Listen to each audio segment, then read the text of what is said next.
안녕하세요. 3학년 9반 이시현, 김주원입니다. 저희는 세포막을 통한 물 분자의 수학적 모델링에 대해 탐구를 진행하였습니다.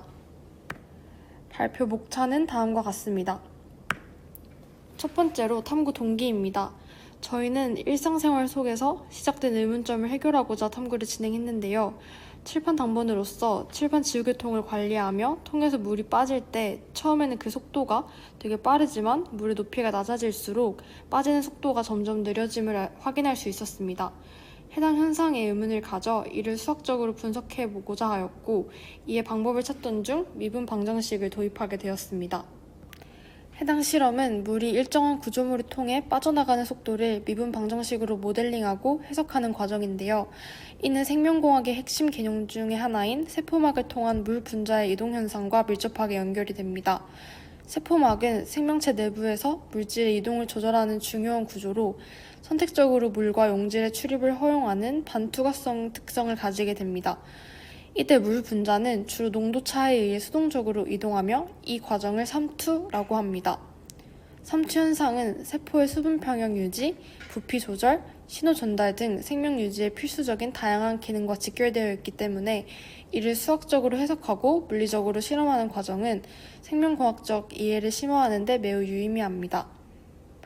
이런 세포막을 통한 물의 이동 현상은 단순히 생물학적 관찰에 그치지 않고 물 분자가 세포막을 통과할 때의 속도, 방향, 조건 등을 수학적으로 모델링함으로써 정량적인 분석이 가능해집니다. 특히 세포막을 통한 물 분자의 이동 속도 역시 수분 농도차, 막의 투과성, 표면적, 수압 등에 따라 달라지며 일부 조건에서는 속도가 막을 사이에 둔 수위차의 제곱근에 비례하는 것으로 간주될 수 있습니다. 이는 물이 중력의 영향을 받아 배수되는 물리적인 상황과 본질적으로 유사한 수학적 구조를 가지기 때문에 미분 방정식을 활용한 접근이 가능하게 됩니다. 따라서 욕조의 물이 점점 줄어드는 상황을 수식으로 모델링했던 방식은 세포막에서의 삼투 흐름 해석에도 확장해 적용할 수 있게 됩니다.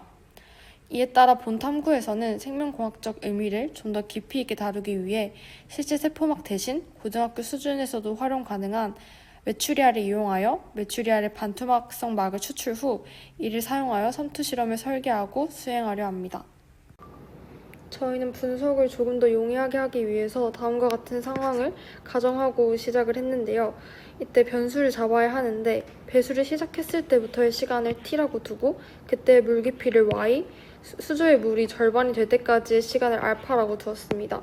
이때 물이 배출되는 속도인 dy dt는 루트 y에 비례하게 됩니다. 따라서 dy dt는 마이너스 k 루트 y라는 미분 방정식이 성립을 하게 되는데요. 이때 조건이 t가 0일 때 y에 1을 대입하면 y는 1-2분의 kt 제곱과 같은 이차함수의 꼴이 나오게 됩니다. 이때 t를 또 알파라고 두었을 때 y를 2분의 1이라고 하면은 k 값을 구할 수가 있는데 이는 약 알파분의 2-루트 2입니다. 즉 y가 0일 때의 시각은 k분의 2는 2 플러스 루트 2 알파, 즉 1을 근사해서 계산을 해보면 3.414 알파초가 됩니다.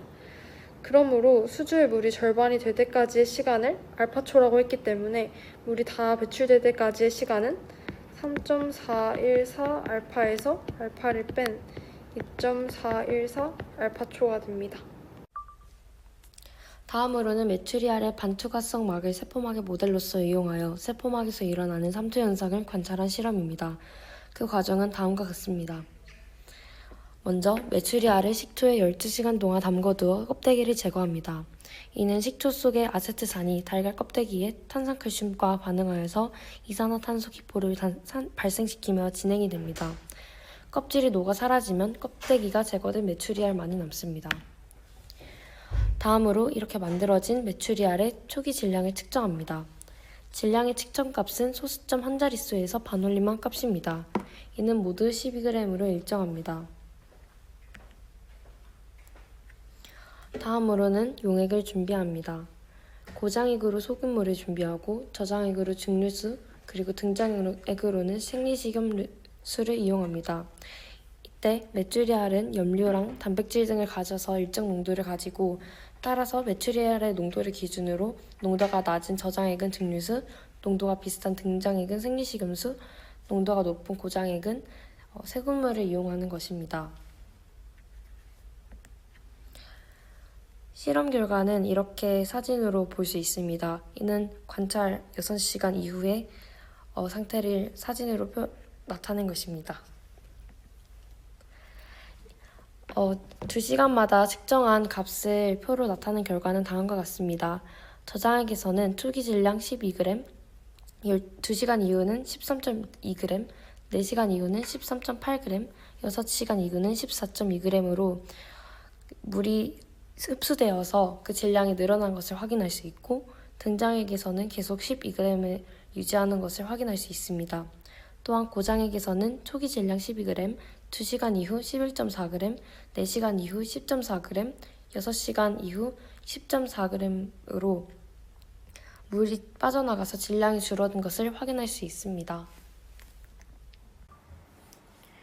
다음으로는 앞에서 도출된 실험 값들을 이용해서 미분 방정식을 도출하는 과정입니다.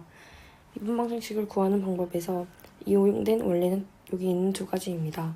첫 번째로 삼투압의 원리입니다. 이는 농도 차에 따라서 수분이 이동하는 현상으로 이는 반투호프 방정식을 따릅니다. 파이는 얼 Tc를 나타내고 여기서 얼은 기체 상수, T는 절대 온도, C는 용질의 몰 농도를 나타냅니다. 두 번째는 덜시의 법칙입니다. 이는 물의 이동 속도를 나타낼 때 이용되는 공식입니다. 이는 아래에 있는 두 공식과 같습니다. 미분 방정식을 구할 때 이용하는 식은 이번에는 첫 번째인 식인 dt분의 dm은 k에 cout 마이너스 cin을 곱한 것과 같다는 이 식을 이용할 것입니다. 다음은 미분 방정식의 도출입니다.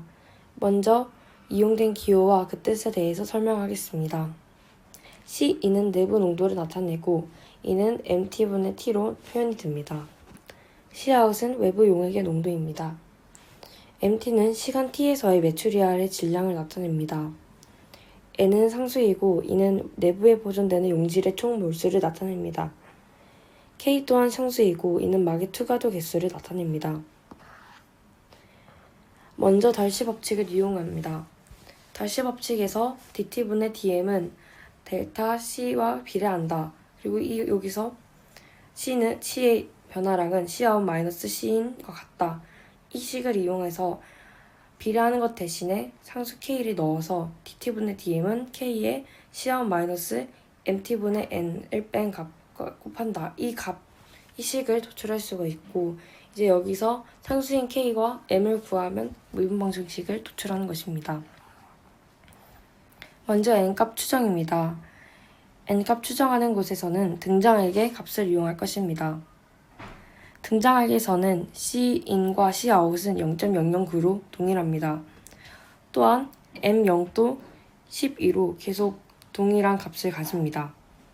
따라서 이를 식에 대입하면 n은 M0 곱하기 Cin의 0을 곱한 값과 같아서 얘는 0.108몰이라는 걸 알 수 있습니다. 다음은 K값을 구하는 것입니다. K값을 구하기 위해서는 저장액의 값을 이용할 것입니다. T의 변화량분의 M의 변화량은 그 저장액에서는 0.37에 근사합니다. 또한 M의 평균은 2분의 12 더하기 14.2를 해서 13.10을 가집니다. 저장액에서는 외부 농도가 0이기 때문에 Cout은 0을 가집니다. 따라서 이를 dt는 dm은 마이너스 k의 m의 평균분의 n이라고 미분 방정식이 나타내질 수 있고 여기에 위에서 구한 값을 넣으면은 k는 44.88이라는 값을 가짐을 알 수 있습니다. 따라서 위에서 나온 이 방정식에서 n에 44.88을 넣고 k에 아래에 구했던 값을 넣으면 미분 방정식 도출이 완성이 됩니다. 이상입니다.